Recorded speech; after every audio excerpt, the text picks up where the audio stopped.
సంక్రాంతి సినిమాల hang over దిగిపోయింది. అయినా కూడా ఏమాత్రం గ్యాప్ ఇవ్వకుండా కొత్త సినిమాలు ఉత్సాహంతో వచ్చేసాయి. సరే లేట్ ఎందుకు, మొదలెడదాం. ప్రపంచంలో టైం సెన్స్ లేని వాళ్ళు చాలామంది ఉన్నారు. వీడికైతే టైమింగ్ ఎటు లేదు, కనీసం టైం సెన్స్ కూడా లేకపోతే ఎట్టాంటి వాళ్ళతోనే పెట్టుకోవచ్చు, కానీ ఇట్టాంటి వాళ్ళతో చిచి అస్సలు పెట్టుకోకూడదు. పెట్టుకున్నట్టు ఈ కామన్ క్వశ్చన్ ఎక్స్పెక్ట్ చేసే బుద్ధి తక్కువయ్యి అనే రొటీన్ ఆన్సర్ని కూడా రెడీగా పెట్టుకుండా వీళ్ళతో పెట్టుకుంటే సంక్రాంతికి వేసుకోవాల్సిందే చలిమంట సమ్మర్లో వేసుకున్నట్టు ఉంటుంది, మండిపోద్ది. వచ్చేసా, నేను వచ్చేసా. Okay okay, hi Lokesh. అదేంది మళ్ళీ అంత క్యాజువల్గా హాయ్ చెప్తున్నావు?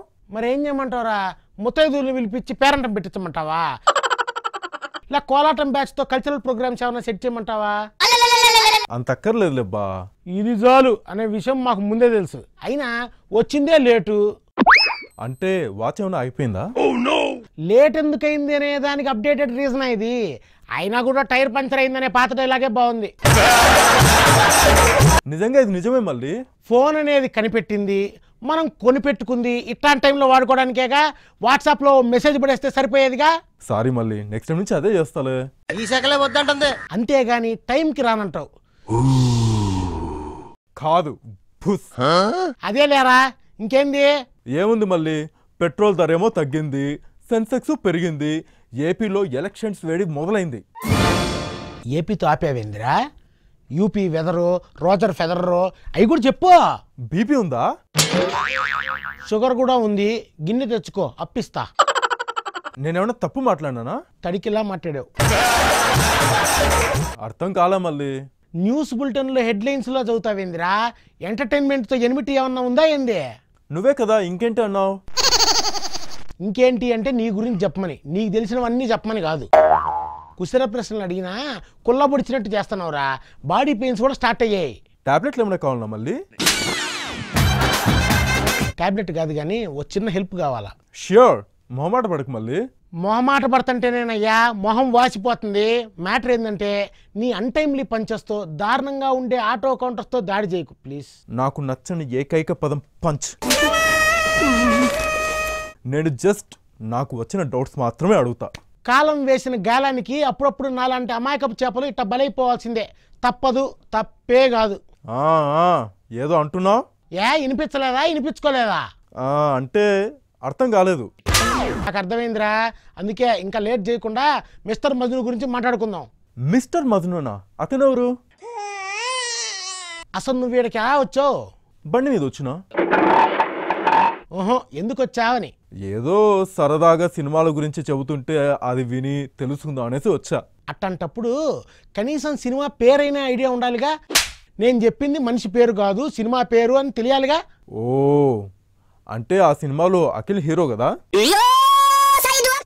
కంగారులో మర్చిపోయా. సరే, ఇప్పుడు ఆ సినిమా గురించి మాట్లాడుకుందాంరా. సినిమా ఓపెన్ చేస్తే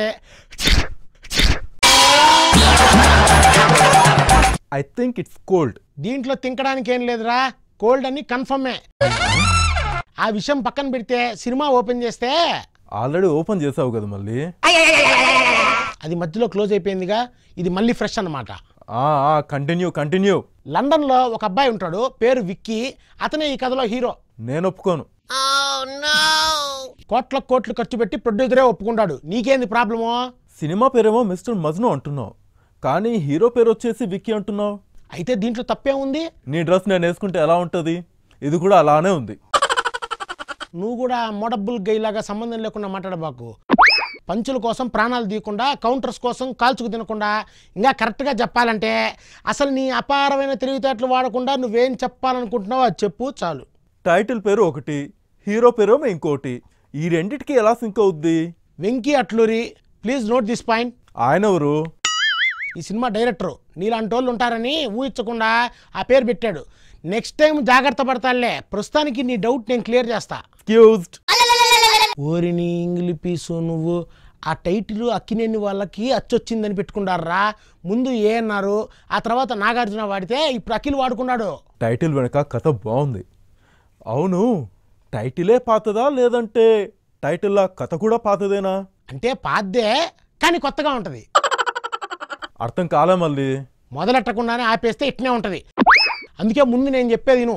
విక్కీ క్యారెక్టర్ పక్కా ప్లే బాయ్ అనమాట. కనపడిన ప్రతి అమ్మాయితో తిరుగుతుంటాడు. ఏ అమ్మాయినా అతన్ని చూస్తే అతనితో మాట్లాడితే ఫ్లాట్ అయిపోవాల్సిందే. అబ్బా అబ్బా అతని నెంబర్ ఇవ్వవా? దేనికే అంటే మళ్ళీ అమ్మాయిల్ని డీల్ చేయడానికి కొన్ని టిప్స్ అడుగుదామని. మా అయ్యే సినిమాలు చూసి యూత్ ఇన్స్పైర్ అవుతున్నారంటే నమ్మలా. మరీ వివిఐపి పర్ఫార్మెన్స్ ఎక్కడ ఉంటారులే అని అనుకున్నా కానీ నా డౌట్ క్లియర్ చేసావు. నంబర్ అడిగి తర్వాత ఇస్తా, ప్రస్తుతానికి లైట్ ఇది విను. Okay okay. అలాంటి విక్కీని చూసిన నిక్కీ అతని బిహేవియర్ చూసి అసహించుకుంటుంది. కామనే కదా మళ్ళీ, రొటీన్ కూడా. అయితే వాళ్ళిద్దరూ అనుకోకుండా ఓసారి ఇండియా బయలుదేరతారు. ఒకే ఫ్లైట్లో పక్క పక్క సీట్స్ వస్తాయి. హీరో హీరోయిన్స్ అని అలా ఇచ్చారా? కాదని విక్కీ క్లారిటీ ఇస్తాడు. అతను ఏదో మేనేజ్ చేశాడు అని చెప్తాడు. అదేంటి అనేది మాత్రం చెప్పడు. ఆ ఐడియాని కాపీ కొట్టేస్తారని భయపడ్డాడేమో. అవన్నీ కూడా చెప్పుకుంటూ పోతే దీన్ని కూడా 2 పార్ట్స్గా తీయాల్సి వస్తుందని జాగ్రత్త పడ్డాడు. అయితే పక్కన అతన్ని చూడగానే హీరోయిన్ నిక్కీ అసహించుకోవడంతో టైం వేస్ట్ చేయడం ఇష్టం లేక వేరే అమ్మాయిని పటాయిస్తాడు. పటాయించడానికి వాళ్ళు ఏమైనా బఠానీలా? గర్ల్స్ని పడేయడమే అతని గోలా? అది ఆల్రెడీ ఇందాకే చెప్పానుగా, మళ్ళీ ఇప్పుడు గోల్ చేస్తావేంది? మరీ ఇంతలా అనుకోలేదు మళ్ళీ. హీరోయిన్ కూడా అదే అంటది. అయితే ఇక్కడ ట్విస్ట్ ఉంది. విక్కీ వాళ్ళ చెల్లికి నిక్కీ వాళ్ళ అన్నకి పెళ్లి కుదురుతుంది. అంటే డైరెక్టర్ అలా కుదుర్చాడా? అంతేగా అంతేగా. Okay okay. ఆ పెళ్లి పనుల్లో భాగంగా విక్కీకి అమ్మాయిల వీక్నెస్ ఒకటి తప్పిస్తే మిగతా అన్ని కూడా గుడ్ క్వాలిటీస్ అని తెలిసి అతను ప్రేమించడం మొదలు పెడుతుంది. ఈ అమ్మాయిలు ఎప్పుడు ఇంతే. నాలాంటి మంచి వాళ్ళని అస్సలు నమ్మరు, అలాంటి వాళ్ళనే ఇష్టపడతారు.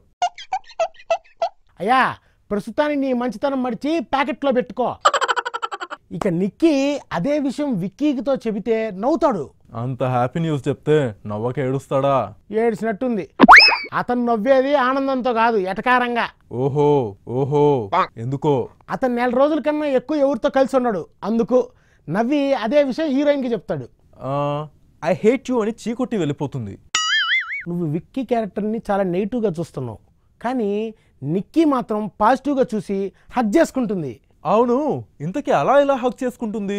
సినిమా చూస్తే ఎట్ట హక్ చేసుకుందో తెలుస్తుంది. వాళ్ళ లవ్ వర్కౌట్ అవుతుందో లేదా తెలియడానికి 2 నెలలు ట్రైల్ వేసుకుంటారయ్యా. ఇలాంటి ఆఫర్స్ నాకు కూడా దొరికితే బాగుంటుంది. నీకు నాకు దసరా దీపావళి ఆఫర్స్ ఇవ్వడమే ఎక్కువ, మళ్ళీ ఇట్లాంటి ఆఫర్స్ అంట. నీకు నాకు పోలిక? అవునులే, నాలిక బద్దలా ఉండే నీతో నన్ను పోల్చుకోవడం కరెక్ట్ కాదు. ఏంటి భయ్యా ఇన్సల్ట్ చేస్తున్నావు? చొరవ కొద్దనాలేరా, మొహట పెట్టబాకు. సినిమా విషయానికి వస్తే ఆ ట్రైల్ రన్ పూర్తవ్వగానే నిక్కీకి విక్కీ నచ్చుతాడు.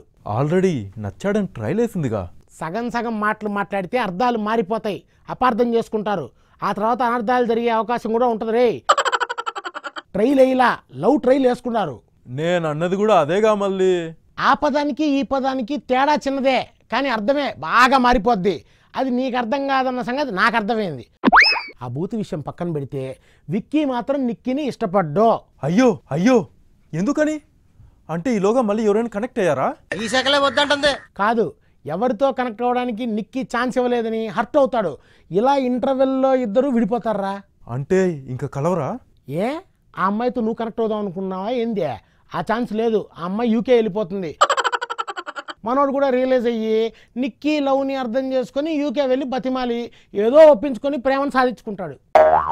ఎక్కడో విన్నట్టుంది భయ్యా. చూసినట్టున్నా కూడా తప్పు లేదు, ఎందుకంటే ఇది పాత కథ కదా, కొత్తగా చెప్పడానికి ట్రై చేశారంతే. పాత కథని కొత్తగా చెప్పే కంటే కూడా కొత్త కథని కొత్తగా చెప్తే ఇంకా బెటర్ రిజల్ట్ ఉంటుందేమో. ఏమంటావు? నీకు పైత్యం పీక్స్కెళ్ళింది అంట. వింటున్నా అని చెప్పడం కాకపోతే కొత్త కథను మళ్ళీ కొత్తగా చెప్పడం ఏందిరా? ఏదో ఒకటి చెప్పాలి కదా అని అది చెప్పా. వెనకటికి నీలాంటోడే జుట్టుకు రాసుకోవడానికి ఆయిల్ లేక పినాయిల్ రాసుకున్నట్ట. నీ కొటేషన్ కూడా అట్టే దారుణంగా ఉందిరా. ఓ సారీ. ఇంతకీ అఖిల్ బాబు ఎలా చేశాడు? బాబు బంగారం. అది వెంకటేష్ కదా. ఈ బాబు కూడా బంగారమే, కాకపోతే మొదటి సినిమాల్లో మెరవలేదు, దీంట్లో మాత్రం మ్యాక్సిమం ట్రై చేశాడు. దేనికి? మెరవడానికా? మాట వరుస కన్నా మాటను కూడా ఇంతలా ఫాలో అయిపోతావా? నీ సిన్సియారిటీ నువ్వు. అఖిల్ విషయానికి వస్తే మనోడు డ్యాన్సులు ఎరగదీశాడు, ఫైట్స్ కుమ్మేశాడు అని ఫస్ట్ 2 సినిమాలతో ప్రూవ్ చేసేశాడు కదా. అవునవును, నేను చూసా. నువ్వే కాదు, అందరు చూశారు. ఈ శాఖలే వద్దంటుంది. అందరూ చూస్తే సినిమాలు ఎందుకు ఫ్లాప్ అయ్యాయి? నీకో దన్నం రా స్వామి, థియేటర్లో కాకపోతే టీవీలో చూశారు. ఓకేనా? ఓకే ఓకే, దేనికైనా క్లారిటీ ఉండాలి కదా. నీ క్లారిటీ కాకులు ఎత్తుకెళ్ళా మరీ ఇంతనా? తిడతావేంటి భయ్యా? ఇదో రకమైన పొగడతారా. ఇంతకీ ఎక్కడున్నావు? స్టూడియోలోనే. ఇందుకు గదురా నిన్ను ఎర్ర జెండా అనేది. నేను అడిగింది ప్లేస్ గురించి కాదు, కంటెంట్ గురించి. అఖిల్ డాన్స్ దగ్గర. సూపర్. ఇందుకు గదిరా నిన్ను గుడ్ బై అని పిలవాలనిపించేది. ఇక అఖిల్ విషయానికి వస్తే ఇన్వాల్వ్మెంట్లో నెక్స్ట్ లెవెల్లా. ఈ సినిమాలో యాక్టింగ్ కూడా బాగా చేశాడు. ఇక కామెడీ కూడా బాగా చేస్తే పర్ఫెక్ట్ అయిపోయినట్టే. యాక్టర్ అన్నీ నేర్చుకుని రావాలి కదా భయ్యా. ఒరే, అది యాక్టర్ అవ్వాలంటే, హీరో అవ్వాలంటే కాదు. అయినా అన్నీ ఒకేసారి నేర్చేసుకుంటే కష్టం కదరా. అన్నప్రాసన రోజే బిర్యానీ పెడతాడు ఎవడైనా. ఇదే అంతే. మరి హీరోయిన్ నిధి అగర్వాల్ సవ్యసాచిలో చైతుతో చేసింది, ఇప్పుడు అఖిల్తో నటించింది. అన్నతో ఆరంగేట్రం చేసి తమ్ముడితో తొలి హిట్ కోసం ట్రై చేసింది. నెక్స్ట్ నాగార్జున గారే ఏంటి? కాబట్టి ఏవో చేసిరా చేయొచ్చు. అయితే ఇది 2వ సినిమా కదా పాపం, అందుకే అక్కడక్కడ ఆమెకు యాక్టింగ్ రాలా. ఏడవలసిన సీన్స్లో కూడా సరిగ్గా చేయకపోవడంతో ఏడుపు చూసి జనాలకి ఏడుపు వచ్చేసింది. లవ్ స్టోరీలో ఏడుపులేంటి భయ్యా? అంటే ఎమోషన్ అన్నమాట. ప్రేమ ఎక్కువయ్యి తట్టుకోలేక కళల్లో నుండి నీళ్ళలా కారిపోవడం అన్నమాట. అయితే ఆమె కంట్లో నుండి వచ్చిన నీళ్ళకి కారణం గ్లిజరిన్ అనిపించింది తప్ప ప్రేమలోని పెయిన్ కనిపించలా. నువ్వు సరిగ్గా చూసుండవు. పాపం నిధి బాగానే చేస్తుంది. అబ్బచ్చా, కెరియర్ ఫస్ట్ స్టెప్లోనే అంత వెయిట్ ఉన్న క్యారెక్టర్ చేయడం కష్టమే, మెప్పించడం మరీ కష్టం. మరి మిగతా వాళ్ళు? రావు రమేష్, జయప్రకాష్, నాగబాబు, పవిత్ర, లోకేష్, సితారా ఇట్లా చాలామంది ఉన్నారు. వాళ్ళంతా సీనియర్స్ కదా, చెప్పేదేముంది, పర్ఫెక్ట్గా చేస్తారు. మరి ఈ లవ్ మూవీలో నవ్వులు లేవా? ఎందుకు లేవు? వీళ్ళు కామెడీ చేశారా? నువ్వు మంచి కామెడీ చేస్తున్నావుగా, ఆ బ్యాచ్ వేరే ఉంది. హైపరాది, ప్రియదర్శి, సుబ్రాజు, ఇంకా కమెడియన్ ఫేస్లు పేర్లు ఉన్నాయి కానీ కామెడీ ఏమైనా ఉందా? మరీ నవ్వుకునేంత లేకపోయినా ఓ మోస్తరుగా అయితే పర్లా ఉంది. కానీ ఈ సినిమాలో నటించిన దిల్ రాజు మనోడు చేసిన కామెడీ మాత్రం సూపర్. దిల్ రాజుకి అంత పెద్ద మనోడు ఉన్నాడా? అతను చిన్నోడే, మాటలు కూడా రావు. అఖిల్ ఎట్ట అయితే సిసింద్రి సినిమాలో హీరోగా చేశాడు, అట్లాగే ఇక్కడ అతన్ని కమెడియన్గా పరిచయం చేశారు. మరి అంత చిన్న పిల్లాడు కామెడీ ఎలా చేశాడు? డైరెక్టర్లా డిజైన్ చేశాడు. అతను కామెడీ ఎలా చేశాడు అనేది మాత్రం చెప్తే అర్థం కాదు, చూస్తే మాత్రం నవ్వొస్తుంది. ఈ సినిమా గురించి అన్నీ చెప్పావు, అందరి గురించి చెప్పావు. ఇంతకీ టాక్ ఏంటి, రేటింగ్ ఏంటి? టాక్ అంటే ఫస్ట్ హాఫ్ పాస్ అయిపోయింది, సెకండ్ హాఫ్ మాత్రం ఆడే అయిపోయింది. దాంతో యావరేజ్ అనొచ్చు. రేటింగ్ కూడా 2.5 ఇవ్వచ్చు. నిధి కోసమైనా సినిమా ఒకసారి చూస్తా. వెళ్ళొస్తా, మళ్ళీ టికెట్స్ దొరకకపోతే కష్టం. బాయ్. వీడు చాలా వెరైటీ, వేస్తున్నానని తెలియకుండానే కౌంటర్ చేసేస్తాడు. సరే, నేను కూడా ఉంటా. Happy weekend. Stay tune to Bharat today.